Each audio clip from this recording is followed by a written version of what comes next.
Betty Kyallo was born on the 15th March 1989 in Kajiado County, Rongai, the second child in her family.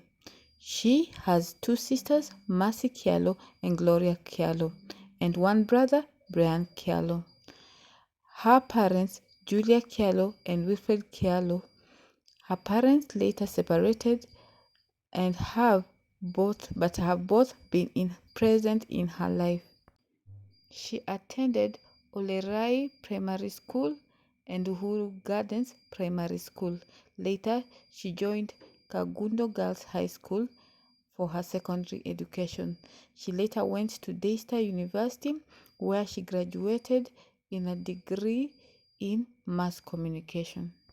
She joined the Kenya Television Network, where she worked as an intern, but later on she was taken as a news anchor, where she aired the 9 p.m. news on Fridays, the Friday briefing.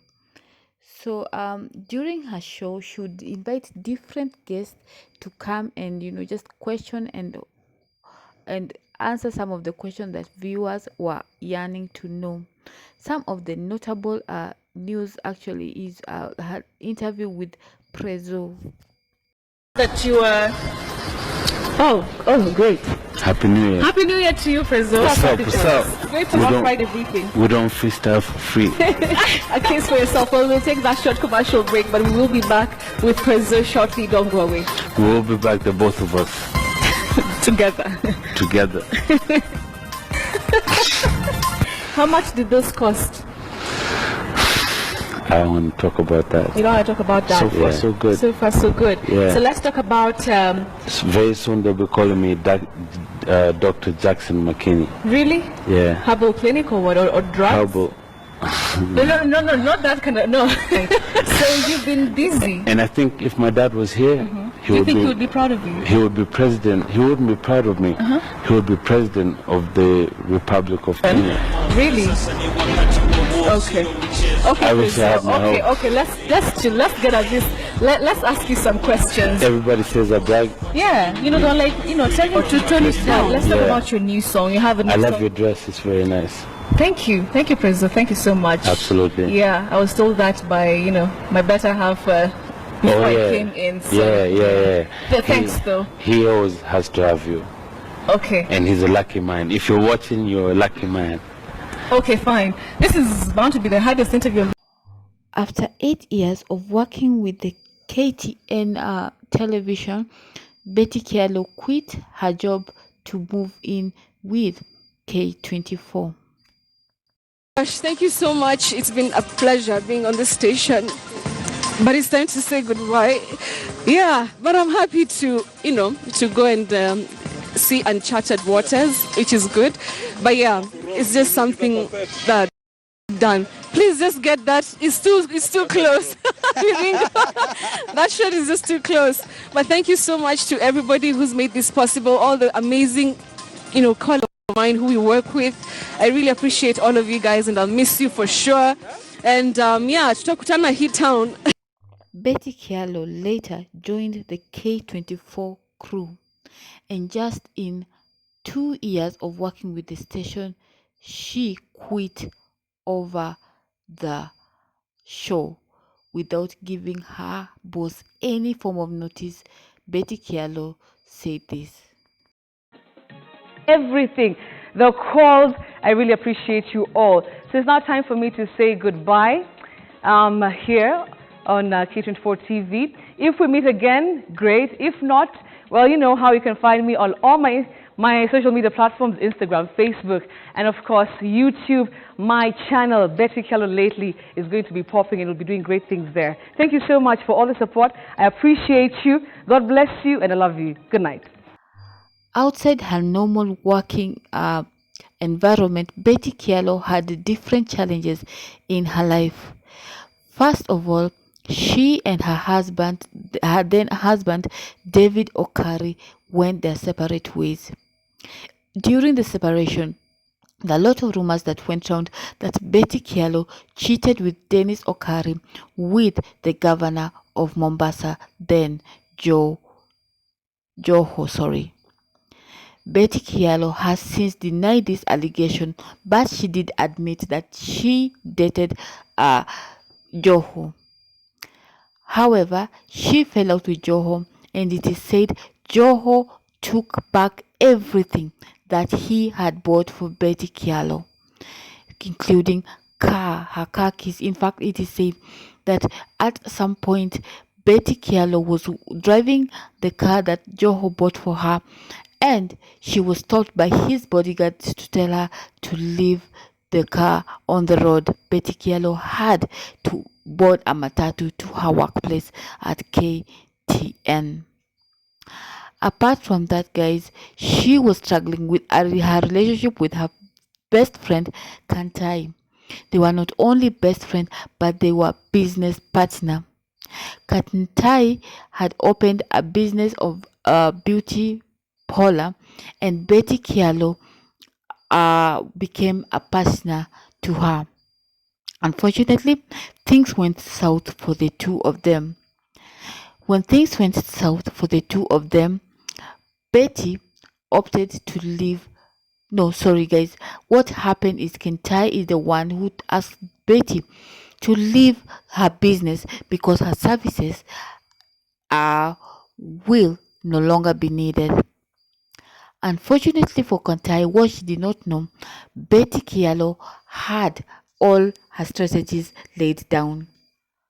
So Betty Kyallo, while leaving that business, she decided to poach all of Kantai's workers, which forced Kantai to close her business for a few days, for it to be renovated, for her to restructure it and reopened. And what was actually worse than that, Betty Kyallo opened her beauty parlor just next to Kantai. This was obviously to finish her. This fight went as far as Betty Kyallo calling for a police arrest to Kantai over her passport. She accused her of holding her passport. Thereafter, after a few days, Kantai opened her business and Betty Kyallo ran the business for a few months, and she relocated her new business, Fair by Betty. She relocated to a new building in around Kilimani area. Betty Kyallo, as she continued expanding her business empire, she opened another business called Aftershave. It was an aftershave kind of a thing. So Aftershave by Betty, and this business was thriving. There was rumors that Betty Kyallo was struggling with her business of Flair but by Betty, but she quickly rubbished those rumors by saying that guys, her business rivals are after her. So, unfortunately for Betty Kyallo, things started going south when she could not pay for her bills. It is said that Betty Kyallo could not pay for her employees, and all the employees that she had poached from Kantai decided to go back to Kantai, and Betty Kyallo had to employ new staff. Guys, tell me on the comment section up to there, what do you think about this whole scenario? So guys, it is Betty Kyallo, apart from her two business that is well known, Betty Kyallo in 2022 she opened her own restaurant, and it was quickly shut down because many of the residents staying around her new restaurant complained of Betty Kyallo the business being too loud for them. Betty Kyallo closed her business only a week after opening.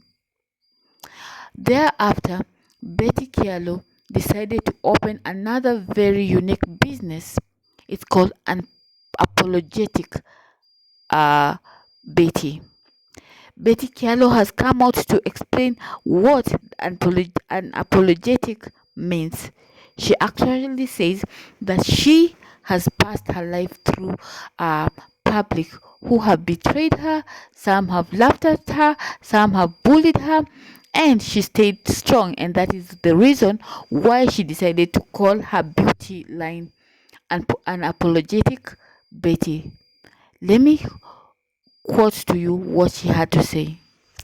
She said, I have learned to live my life unapologetically.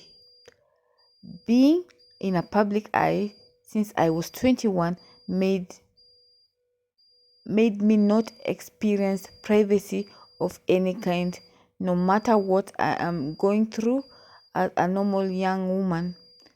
I was loved, criticized, bullied for a lot of things that millions of women go through.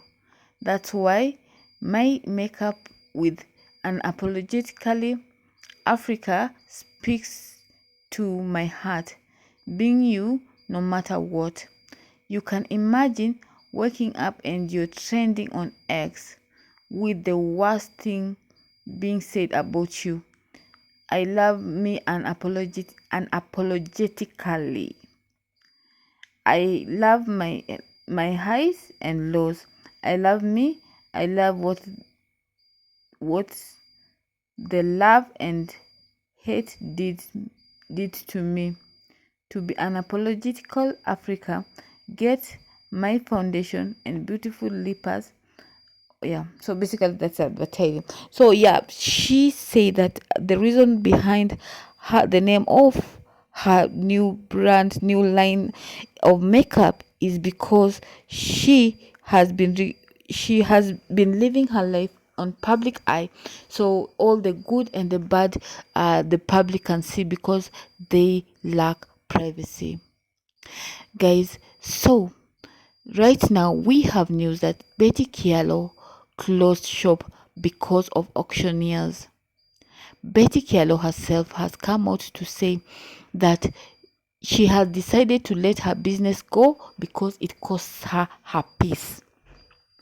On the other hand, she says that the aftershave will be open and will continue with business as usual in her Upper Hill branch. So, Betty Kyallo has owned up to it and said, yes, I have been chased away from my business because of rent arrears. And she is hoping that she's going to go to the TV station. She said that she's going back to her TV days. In fact, she has accused Citizen TV of trying to hold a campaign against her because they are threatened that she is going back to TV. Hey guys, what's up? Yo, I just want to say thank you so much for all the love, the messages, the calls, the comments. You know, I really appreciate all the love. But let me tell you, I'm good. I'm happier. And I just learned to let go.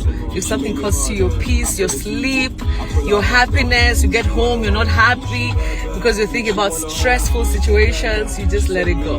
And I'm so, so happy right now. And I really appreciate all the love. And for Citizen, by the way, you guys don't have to be scared of a TV comeback. So guys, I'm heading out. So that is what she had to say about this whole thing. So guys, you're up to date as far as Betty Kyallo's situation is concerned, and of course we are going to keep an eye because definitely this is a developing story, and we're going to tell you guys what is what is needed. Guys, thank you so much for joining in. Up to date, and don't forget to like, share and subscribe. Goodbye for now.